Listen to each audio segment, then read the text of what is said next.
Grieving what you lost from your chronic pain and symptoms.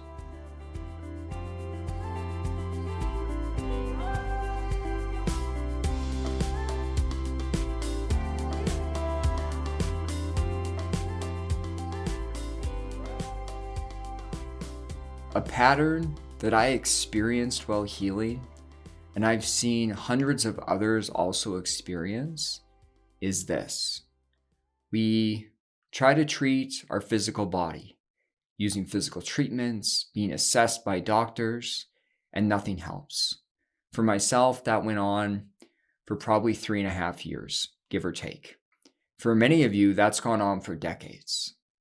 And then, maybe through this YouTube channel, maybe through one of the great mind-body books out there, you come to understand that your pain or physical symptoms are not the result of your body being damaged or some type of systemic disease. We come to understand that they're occurring because our brain and nervous system has been stuck in a state of survival, a state of danger for a prolonged period of time. Now, when you first learn about this and you start to use the practices, you start to engage in this approach. I have lots of practices on the channel that can support you in doing that. But as we start to utilize the mind-body approach, what people start to experience, and what I experienced, is great excitement. I felt great hope. I felt renewed. I felt like there was potentially a solution for me healing my chronic pain. And there was. I don't have pain anymore if you're new to this channel. I did for about 3.5 years, really widespread, debilitating pain. And I was able to heal using a brain and nervous system approach. I didn't treat my physical body. I treated my brain and nervous system. I created regulation and I created safety. And that's what this channel is devoted to. And for many people I work with, they first come to see me. They're excited. They're getting into the strategies. They feel hope. They might even start to see progress where their pain, their fatigue, their chronic dizziness or chronic symptoms actually start to reduce. And I can speak from experience, that's an amazing feeling. I remember it's one of the most blissful, I get emotional talking about it. It's one of the most blissful, happy memories that I have in my life is when I started to have this approach actually work. I started to see that there was a solution. And I knew at one point, like, I'm going to fully heal from this. I'm going to be able to do whatever I want with my body, to live my life the way that I want to.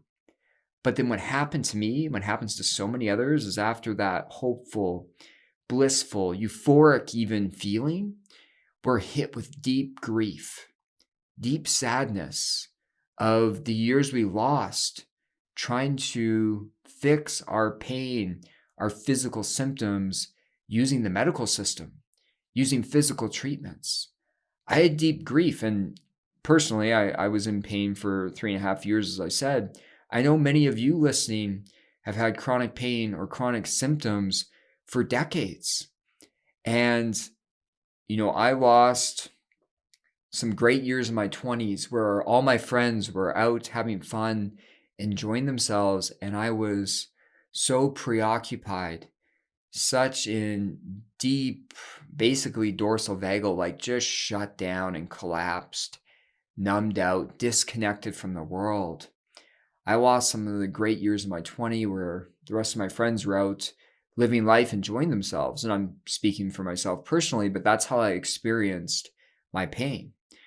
And, I couldn't just ignore that. I couldn't just ignore the grief. I couldn't just ignore the sadness.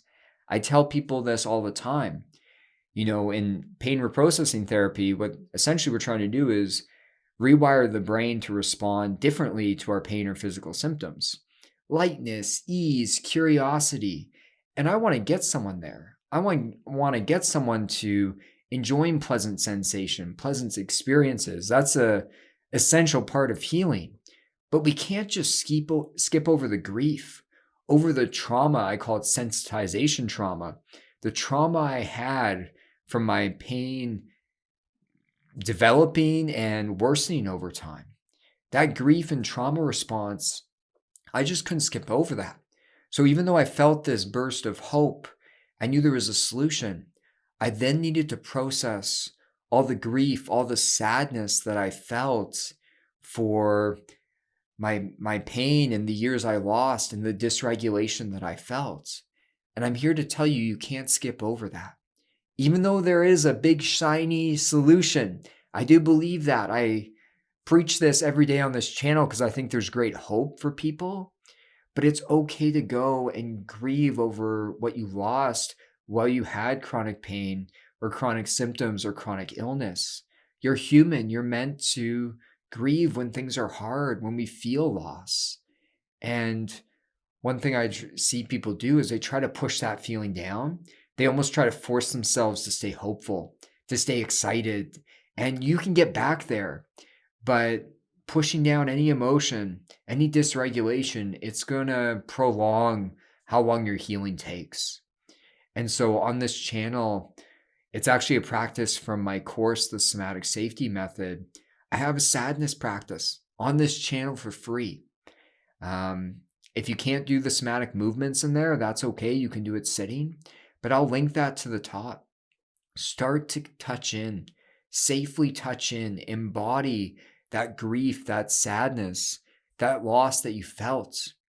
You can work through it, but the only way to work through the grief and the sadness and the loss is to actually touch into it, connect with it, care for yourself deeply for what you've been through. And this is a big part of how we work through the trauma that's taken place from our chronic pain or chronic symptoms. So if you're feeling that way today, or if you have at any point in your journey, it's really important to process this. I empathize with all of you. I know personally how hard it was when I had chronic pain and symptoms. So please go check that practice out. If you're into journaling, go journal about it, whatever you need to do, but don't skip over this and push down those difficult feelings that you felt throughout your pain or symptom journey. So please put your questions or comments down below, hit the like button, subscribe to my channel, and I'll talk to you all soon. Take care.